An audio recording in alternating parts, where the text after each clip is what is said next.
I began writing about ecological feminism in about 1978, 79, as a result of being an activist in the movement against uranium mining, which was happening on Indigenous land in Australia. And then I realized, of course, as a feminist, and I was a single mother at the time, that we were resourced, our bodies were resourced. And then I began to get the whole picture of capitalism, the domination and exploitation of women and women's bodies under a capitalist patriarchal civilization is identical and interlinked with the domination and exploitation of nature. So both women and nature are treated as resources. Socialism, feminism, indigenous or decolonial struggles, ecology is single issue, and this is no good. It's no good. We're the people, the movement activists are competing with space, for historical space with each other. So, but ecological feminism allows you to bring them together. This is one that helps to explain a little bit further. You see a great hierarchy.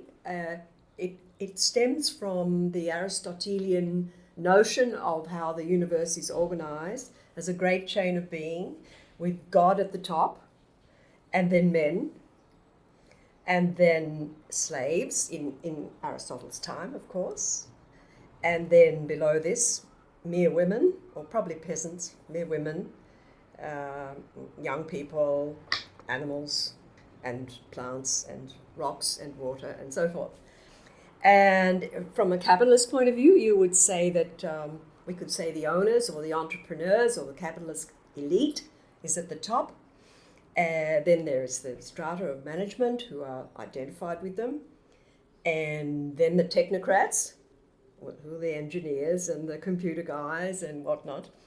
And they are fundamentally at the moment carving the world up in their own interests. And the whole neoliberal project is serving their interests.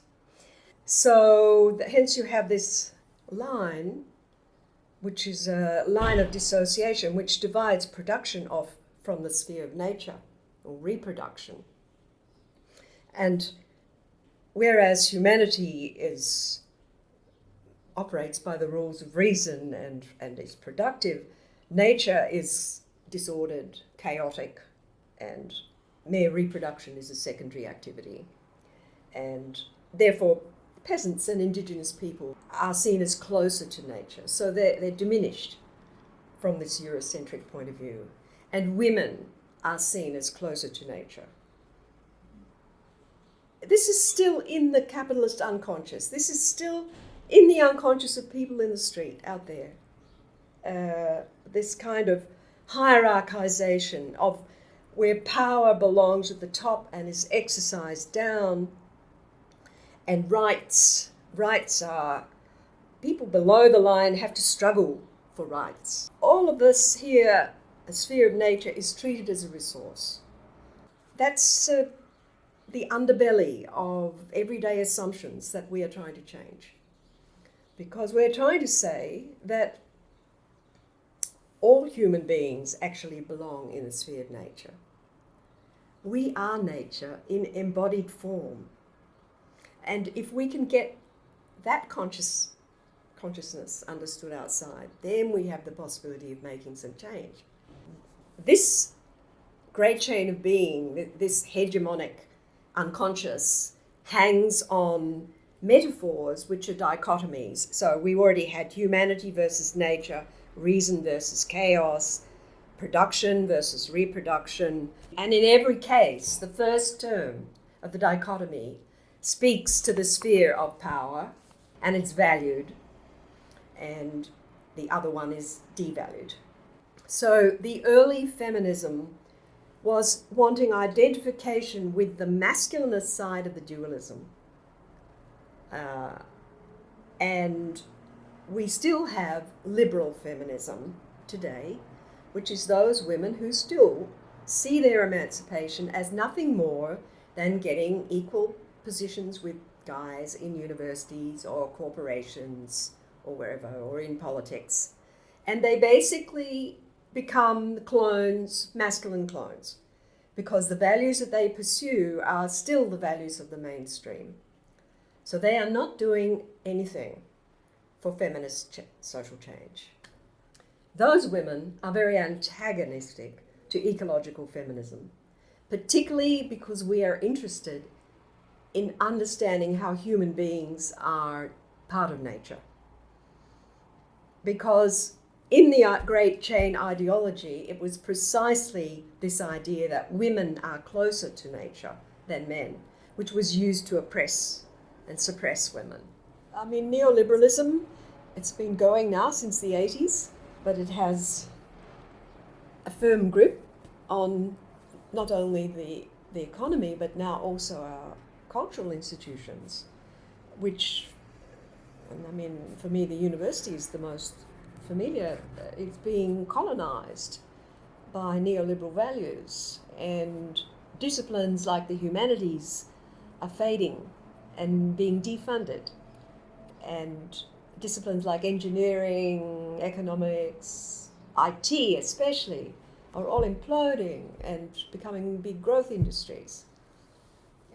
Women's studies is almost finished, and environmental schools are oriented to technical rather than critical, humanist, reflective, such as the School of Social Ecology, where I worked for about 10 years in Sydney. It was a wonderful school, but that was destroyed. That was restructured out of existence. So I think neoliberalism is in crisis, absolutely. You're seeing Brexit, we're seeing Trump, we're seeing what's going on in France.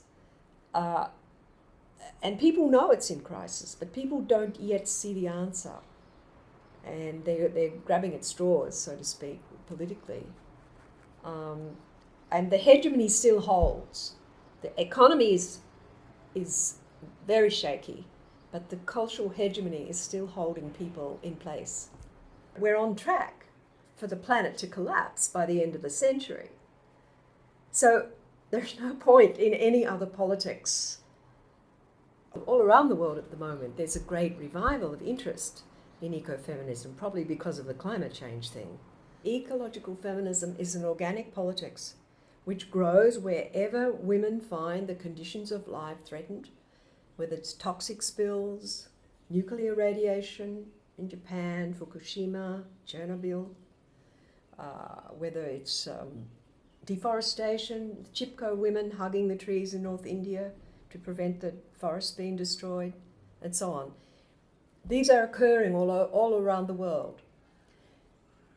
At the same time, we need a consciousness shift in masculinity to take seriously the political struggles of women. At the same time, there's a decolonization process going on around the world, in every country. And at the same time, the United Nations, which has been infiltrated by the corporations and managed by the corporations to a large extent, are pushing World Bank agendas for technology transfer and more free trade and so on, which will recolonize the global south, countries in the global south. So there are many struggles going on everywhere. The hope is that they begin to join up in meetings like the COP meetings, because everybody goes, the women go, the decolonial, the environmentalists go, and they talk to each other. And there's beginning to be an understanding of the interconnections. Very slow. The last one to fall will be masculine entitlement. This is the hardest, even in the environmental movement. You can have an ecology movement. You can have a climate change response. But ultimately, the ecological crisis is gendered at its very root. It is gendered in the constitution of masculine identity. And until men are going to be ready to examine that, nothing will change.